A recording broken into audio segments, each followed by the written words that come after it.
I gave them $22,000 for the wedding, then got a message. Please come without your wife. I smiled, left the group chat, and stayed home. I didn't crash the wedding. The cake did that for me. Then I got 143 missed calls from almost every guest. Please come without your wife. That was the message. No hello, no explanation, no attempt to sugarcoat the slap. Just 5 cold words sitting in the family group chat like they meant nothing. Like my wife was disposable. Like I was too. I read the message 3 times, thinking maybe I misread it. Maybe autocorrect had played a sick joke. But no, it was clear. Please come without your wife. No punctuation, no context, just that. I put my phone down on the kitchen counter. My hands weren't shaking. I wasn't even angry. Just very, very still. Claire came in from the living room, cradling her tea. You look like someone died. I didn't say anything, just handed her the phone. She read the message in silence. Her lips tightened. No tears, no drama, just silence. Well, she said after a moment. They finally said it out loud. I nodded. What are you going to do? I opened the group chat. Julia and Andrew's wedding dream team, scrolled all the way down, and tapped leave chat. I'm doing exactly what they asked, I said calmly. I'm not bringing you. Her eyes searched my face. You're going without me? No, I said. We're not going. She exhaled and looked away for a second. I knew it would come to this. I just didn't think they'd actually put it in writing. Neither did I. For months, I'd been the wallet with no opinion. Julia cried on FaceTime about how expensive everything was. And of course, everyone looked at me. You've always been the responsible one, Ruth said. She's your sister, Harold added. She's never asked for anything before. They all lied, so I paid. The venue, the flowers, the photo booth, the charcuterie wall, even the cake, especially the cake. 7 tiers, custom imported icing, the kind of cake that costs more than rent. They took my money with smiles on their faces and then told me my wife wasn't welcome. For what? Because she doesn't laugh at Julia's jokes? Because she doesn't play the fake perfect daughter-in-law game? Because she once asked Andrew, do you even like Julia or are you just afraid of her? At a dinner party. Yeah, that one probably did it. But Claire never said a word. She just stood there holding the phone, her jaw clenched, eyes dry. She looked at me, really looked. I knew you'd pick me, she said, but it still hurts. I nodded. We'll stay home. Then I smiled. But I'm still contributing to the wedding. She raised an eyebrow. You already gave them 22 grand. I did, I said. But there's one item I quietly revised. The wedding happened. Oh, it happened. It was glamorous. Instagram ready. Platinum accents. Live quartet. Guests dressed in cream and blush tones like it was a Vogue spread. Julia beamed in every photo. Andrew looked appropriately miserable. My parents smiled like they'd raised royalty. Everything was perfect, until the moment the waiter rolled in the cake. And that's when it started. The calls. 1, then 3, then 20. Then 75 missed calls, all in the span of 2 hours. From Ruth, from Julia, from Andrew, even Aunt Rachel, who once called me cheap for bringing store-bought wine to Christmas. I didn't pick up. I just sat on the couch, poured myself a drink, clinked it lightly against Claire's glass, and said, Happy wedding day, Julia. $22,000, I muttered, scrolling through my banking app again. Claire looked up from her laptop. Still checking? I turned the screen toward her. Just making sure I actually paid for all this delusion. The final invoice from Lashtogue Weddings and Events was still sitting in my inbox. $22,480. That didn't include the extra $350 for the emergency pie rescheduling or the veil styling technician Julia had to have because the first one gave off discount energy. I had paid for everything. And the deeper I thought about it, the more furious I got. Not because of the money, but because of how easy it was for them to take it. It didn't start with the wedding. No, this started years ago. The moment I got a decent job after college, my parents slid me into the responsible one category, which in our family meant banker, fixer, therapist, mover, accountant, and sometimes babysitter. And Julia? Julia was the sensitive one, which meant manipulator, professional victim, and black belt in crocodile tears. "You're the stable one," Mom always said like it was a compliment. "Julia's not built like you," Dad added. "She's more emotional, right?" Emotional like the time she crashed her car texting and driving, then blamed the sun glare and I paid for the deductible. Or when she got fired for creative differences and I helped her through the rough patch, meaning I covered her rent for 4 months. Or when she decided she wanted to start her own business, which meant I built her Etsy page and bought her overpriced hand-glued wine glasses for inventory. Every time she failed, I was the safety net. And every time I helped, she failed harder. And Claire, she saw it from day one. "They don't respect you," she told me one night after Julia had sent me a Venmo request labeled "just a little emergency." "She's family," I said. "It's not a big deal." Claire looked at me like I'd grown a second head. "It's not a big deal this time. It's never a big deal until you wake up and realize you're broke and alone." She wasn't wrong, but she was patient. God, she was patient. She smiled through every dinner where my mother made passive-aggressive comments about her outfit. She endured Julia's fake smile insults like, "You're so lucky he doesn't care about status," or, "It's cute how low-key you are." She held my hand under the table while Harold made another speech about how we all need to be there for Julia during this transition in her life. Claire never once lashed out, never caused a scene, never gave them what they wanted, because they wanted her to lose it, to give them a reason to hate her publicly. But she didn't. So they got more creative. When the wedding planning started, I was accidentally left out of most conversations. Julia always sent messages like, "Oh, sorry, we figured you were busy with work, so we just made a few quick decisions." Quick decisions that cost me thousands. We decided on the champagne fountain. We locked in the fire dancers for the after party. We're doing a 7-tier cake with gold leaf and imported orchids. And who signed the checks? Right, me. But there was one moment. The moment when I snapped, not out loud, quietly, dead silent. It was 3 weeks before the wedding. We were at my parents' house for dinner.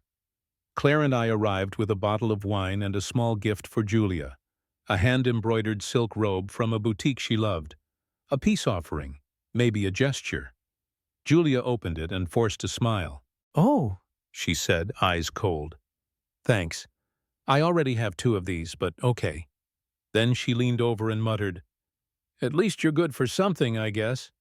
Claire heard it. I felt her freeze next to me. Her fingers curled slightly around her wine glass, but she didn't say a word. I did. I stood up. Everyone went silent. "Excuse me," I said, placing my napkin on the table. "Where are you going?" Ruth asked. "Out," I said. "For air." I left through the front door and sat in the car for an hour. That night, I couldn't sleep. I sat in my office, lights off, scrolling through receipts, invoices, screenshots. And then I opened the cake design file. Julia had emailed it to me directly. "Make sure this is confirmed by Friday. And please, no changes. I want this cake to be timeless. Soft ivory, gold trim, sugar roses, subtle elegance. Think Meghan Markle meets Versailles." I stared at it. Then I picked up the phone and I called the bakery. The owner remembered me immediately. After all, I paid up front. "Hi," I said calmly. "I need to make a small adjustment." I didn't tell Claire. Not at first. Not until the night before the wedding when she caught me smirking into my glass of bourbon. "What did you do?" she asked, suspicious. I raised an eyebrow. "Who says I did anything?" You only smile like that when you're hiding fire, she said. I laughed softly and kissed her forehead. Let's just say tomorrow's dessert will be unforgettable. The ballroom shimmered under cupped gold light. Julia's dress glowed under chandeliers like it was stitched from stars. Andrew smiled his dead-eyed smile. Champagne sparkled, strings played, phones filmed. It was perfect, too perfect. And now, ladies and gentlemen, the MC boomed, the moment you've all been waiting for, Julia and Andrew's wedding cake. The crowd erupted in applause. Phones lifted. Guests leaned forward with performative excitement. Julia's eyes widened, her hands clasped like a little girl on Christmas morning. The lights dimmed. Romantic music started playing, some dreamy acoustic cover of Can't Help Falling in Love. Then the fog began. Actual fog. Dry ice hissed from behind the doors as two servers in tuxedos wheeled out a massive three-tiered cake. Gold filigree, ivory roses, the initials J and A embossed in sugar pearls. Gasps, applause. A few oohs. Even Andrew looked impressed. Julia was glowing. The cake rolled to center stage. Spotlights hit it. The MC grinned. Let's hear it for this masterpiece. Julia took Andrew's hand, stepped forward with her perfect knife, and just as she reached for the first cut, a crack. The middle tier of the cake split. Boom! The top collapsed sideways. And then, pop! From inside the cake exploded a figure. A clown. Not just any clown. A clown in a wedding dress. Full veil. Red nose. White gloves. Lipstick smeared into a smile too wide. On her chest, a laminated sign, Miss Perfect. The room went silent. Then, boing! Two plastic yellow chickens on springs launched from either side of the cake, flapping in mid-air like rubber nightmares. The clown stood tall, arms wide like she was on Broadway, then bowed deep, then released a burst of white feathers into the air from her bouquet. A cake bouquet with a pink ribbon that read, Zilla Special. Julia's mouth hung open like a broken hinge. The clown took a mic from somewhere deep in the cake. Of course she had a mic. And spoke in the sweetest voice imaginable. Special delivery for the bride. The show must go on. Laughter burst out. Some guests screamed. Others clapped instinctively, thinking it was a stunt. Someone yelled, Was this part of it? Julia didn't move. Andrew stepped back. What is this? Ruth rushed toward the clown.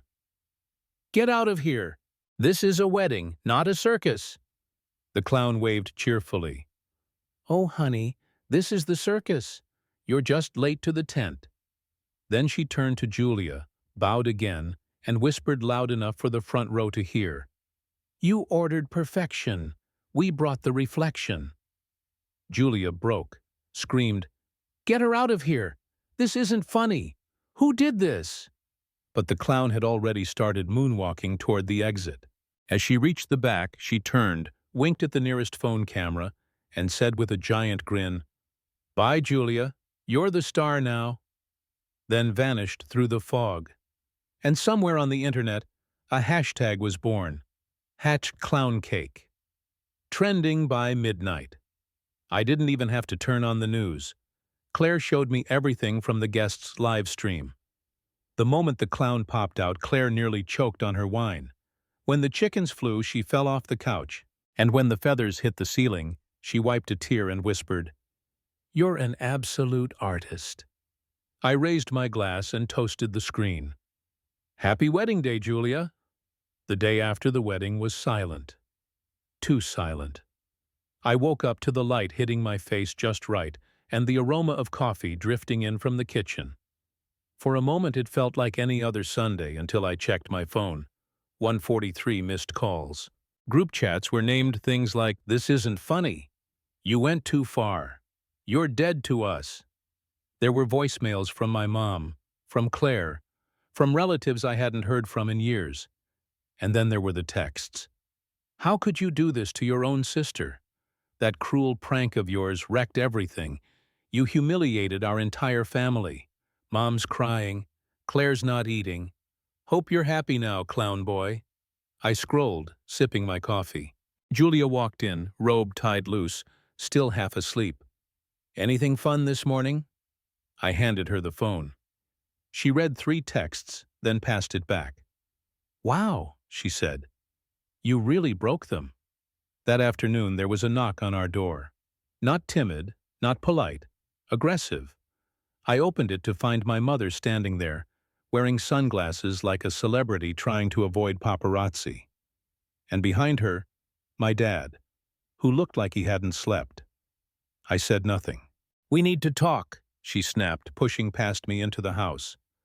Dad followed, sighing deeply like he already regretted everything. Julia stayed in the kitchen. She knew better than to get involved. My mom stood in the middle of the living room, turned to me, and hissed, "You ruined your sister's wedding." She ruined my marriage first, I said evenly, and tried to pretend it didn't count. Don't be dramatic, she scoffed. It was just one message. One message that said, "Don't bring your wife." Silence. You humiliated her in front of 200 people. There was a clown. Yes, I said. There was. She hasn't left her room in 24 hours, Dad added, as if that meant anything to me. She might be traumatized, Mom said. There are videos of it everywhere. Oh, I've seen them, I said. People seem to really enjoy the chicken launch. Mom's eyes narrowed. You think this is funny? I think it's poetic. She lost it. You're a bitter, resentful little boy who can't stand seeing his sister happy. I stood. And you're a mother who trained her daughter to believe that love means control and that money means silence. Dad stepped forward. That's enough. No, I said. We're just getting started. They tried to cut me off, but I kept going. All my life I've paid quietly because that's what you raised me to do, shut up and be useful. I watched Claire tear down everything I cared about, and you said nothing. You just smiled and called it family. My voice was steady, ice cold. Now it's my turn to smile. Mom looked like she might scream. Instead, she turned on her heel. You're no longer part of this family. She stormed out. Dad hesitated, looked at me. I didn't know about the message, he said quietly. But you didn't stop it either, I replied. He nodded once and followed her out. Door closed. Silence again. By Monday, the wedding clown video had 2.3 million views on TikTok. By Tuesday, there were remixes. By Wednesday, BuzzFeed ran a piece. Bride gets clowned at own wedding. Literally. Claire disabled all her accounts. Andrew moved out of the honeymoon suite early. Some said he went to stay with his cousin. Others claimed he left the city entirely. I didn't care. I was finally sleeping again. The twist came on Friday. I was out running errands when Julia called me. Babe, she said, voice low. You need to come home now. I rushed back. She was in the kitchen holding a manila envelope. This came, hand-delivered, no return address. I opened it. Inside was a single piece of paper printed in bold. You thought you were the only one she used. Attached with a paperclip. A USB drive. I plugged it into my laptop. It contained one folder. Inside, screenshots, bank transfers, text messages, audio recordings, all between Claire and our cousin Daniel. Turns out, my clown cake was not the only performance she starred in. She had 2 weddings planned. Mine, the public one. Daniel, the secret. He'd been funding her second life for nearly 6 months. Their last conversation, the night before the wedding. Claire. Don't worry, baby, this is just optics. I just need that ring for the prenup. Once I've got that, it's over. Daniel. You swear? Claire. You think I'd ever love someone like Andrew? I sat back in the chair. Julia stared at the screen, then looked at me. Do we send this to Andrew? I didn't answer at first. Then I smiled. No, I said. We deliver it, with a bow. I didn't sleep that night. Not because I was anxious, not because I felt guilty, but because I had never felt so awake. I sat at my desk, the USB drive still plugged into the laptop, the folder of screenshots and text logs open in front of me. The words echoed in my head like a war drum. You thought you were the only one she used. Claire. Of course it was Claire. If anyone could cheat on the truth itself, it was her. She didn't just take my money. She took his. Daniel, our cousin. Another fool with a savior complex and a bank account just big enough to fund Sophie's alternate wedding. The messages made it clear. She'd played him for months, told him the public ceremony was optics, told him she was just going through the motions, and promised she'd end it after she got the ring and prenup. She married Andrew, but she loved his money and ruined things with Daniel. The sun was rising when I got up. I made coffee, toasted a bagel. Julia came down the stairs in an oversized t-shirt and gave me a sleepy kiss on the cheek. "You look terrifyingly calm," she said. "I feel fantastic." "You're glowing like a villain mid-monologue." I handed her the stack of printed files. She read 3 pages, looked up, and whispered, "Oh my God, we're not mailing it." I said, "We're delivering it." Andrew wasn't at his apartment. He hadn't been back since the wedding, but my cousin Matthew said he'd seen him at the gym. We pulled into the lot, and sure enough, there he was, punching a heavy bag like it had ruined his childhood. I called his name once. He turned, face drenched in sweat, eyes bloodshot. His entire body froze when he saw us. He walked toward us like a man approaching a firing squad. "If you came to gloat," he said, "get in line." I didn't say a word, just handed him the red folder. He frowned and opened it. At first his eyes flicked over the pages, then they stopped, slowed, widened. He turned the page, another, then the photo. Claire in Daniel's apartment, her leg half bare, wine glass in hand. His hand started to shake. She told me she needed a stable future. "No," I said. "She needed a funding plan." He sat down on a bench, folder in lap, and covered his face with one hand. She said I was the first man she ever really trusted. I sat next to him. She says that to whichever man signs the checks. He didn't cry. I could tell he wanted to, but he didn't. Instead he whispered, "She's a black hole. She eats good things and spits out lies." I nodded. "She almost got all of us." He looked at me and said something I didn't expect. "Thank you." We shook hands, and I walked away. That night I turned off my phone. Julia and I made pasta. We opened a bottle of wine we've been saving since last year. We laughed, and we let the world burn without us. By morning, Bridezilla Clown Cake had passed 4 million views. Clips were being used in memes. Someone auto-tuned the clown's line, "You ordered perfection." We brought the reflection into a song. It hit Spotify top viral. Claire had vanished from social media. Daniel deleted his entire account. But the internet remembers. Screenshots, hashtags, reaction videos. She became a cautionary tale. 4 days later, my parents called. I didn't answer. Then came the email. "Whatever was between you and Claire, you took it too far. You've disgraced this family." I replied with one sentence. "I didn't disgrace this family. I documented it." Blocked, simple, done. A week passed, then a letter, no return address. Inside, a crumpled thank you card written in Claire's handwriting. The words looked like they'd been scratched out of her soul. "You were always better than me. That's why I hated you. You never wanted anything from anyone. You just wanted to be left alone, and we couldn't even give you that. You won. I hope it was worth it." I read it once, then again. Julia walked in and saw me holding it. "Is it an apology?" she asked. "No," I said. "It's a confession, but not the kind that heals anything." I didn't respond. I framed it instead. Hung it in my office. Not out of pride, but as a reminder. Never again. No. It's been 2 months, Julia and I are flying to Portugal next week. Our first real vacation. No obligations, no fake invitations, no sister begging for handouts. I changed my number, deleted the family chat, started therapy, and something strange happened. People, distant relatives, even old high school friends, started messaging me privately. I wish I had the guts to do what you did. You were right to walk away. That clown cake was iconic. It became more than a moment. It became a line in the sand, a declaration. No more. No more pretending.